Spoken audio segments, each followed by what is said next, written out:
এক সাহাবী আল্লাহ রাসূল সাল্লাল্লাহু আলাইহি ওয়া আলিহি ওয়াসাল্লামের কাছে এসে তিনি বললেন, ইয়া রাসূলুল্লাহ হালাকতু ইয়া রাসূলুল্লাহ, হে রাসূল আমি তো শেষ। রাসূল সাল্লাল্লাহু আলাইহি ওয়াসাল্লাম বললেন, ওমা আহলাকা, কি হয়েছে তোমার?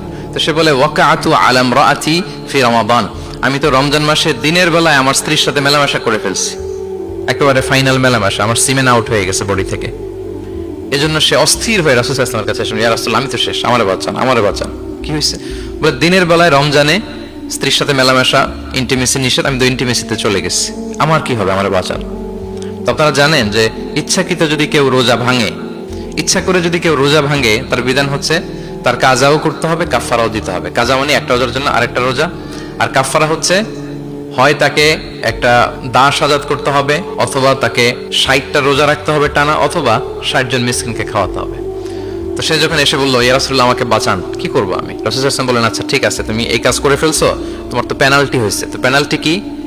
তো বলে যে, রাসূল সাল্লাল্লাহু আলাইহি ওয়াসাল্লাম বলেন যে তুমি একটা দাস আজাদ করে দাও। বলে, ইয়া রাসূলুল্লাহ এই সক্ষমতা আমার নাই, আমি দাস আজাদ করবো কোত্থেকে?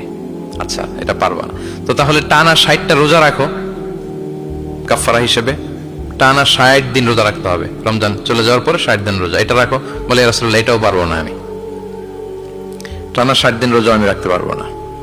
আচ্ছা এটাও যদি না পারো, তাহলে তুমি 60 জন মিসকিনকে খাবার খাইয়ে দাও। এবার সে বলে, ইয়া রাসূলুল্লাহ খাবারও খাওয়াতে পারবো না, আমি এই সামর্থ্য নাই। কি বিপদ! দাস আজাদ এটাও পারবা না, টানা 60টা রোজা এটাও পারবা না, 60 জন মিসকিনকে খাবার দিবা তাও পারবা না। তো কি আর করা, বসো, এক পাশে বসো। বসে আছেন, উনি অন্যান্য কাজ সারতেছেন।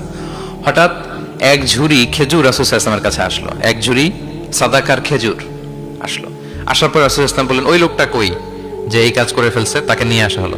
রাসূল সাল্লাল্লাহু আলাইহি ওয়াসাল্লাম বললেন, যাও, দাসও আজাদ করতে পারবা না, 60টা রোজাও রাখতে পারবা না, 60 জন মিসকিনকে খাবারও দিতে পারবা না, তাহলে এক ঝুড়ি খেজুর আমার দরবারে আসছে, চ্যারিটির সাদাকার খেজুর, যাও এগুলো গরিবদের মাঝে বিতরণ করে দাও, তাসাদ্দাক বিহা ফিল মাদিনা, মদিনায় বিতরণ করে দাও। এবার সে বলে, আলা আফকারা মিন্না ইয়া রাসূলুল্লাহ, ইয়া রাসূলুল্লাহ আমার চেয়ে গরিব কাউকে দিতে হবে? রাসূল সাল্লাল্লাহু আলাইহি ওয়াসাল্লাম বললেন, হ্যাঁ গরিব কাউকে দিবা। বলতেছে, এই পুরো মদিনাতে আমার চেয়ে গরিব আর কেউ নাই। কি বিপদ! তোমার চেয়ে গরিব আর কেউ নাই?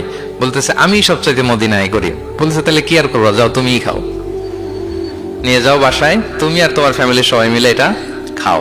চিন্তা করেন, আসছিল পেনাল্টি দিতে, নিয়ে গেল এক ঝুড়ি খেজুর। দেখেন what is the flexibility of Islam. Islam কতটা ফ্লেক্সিবল, মানুষের সুবিধা অসুবিধাকে ইসলাম কতটা গুরুত্ব দেয়।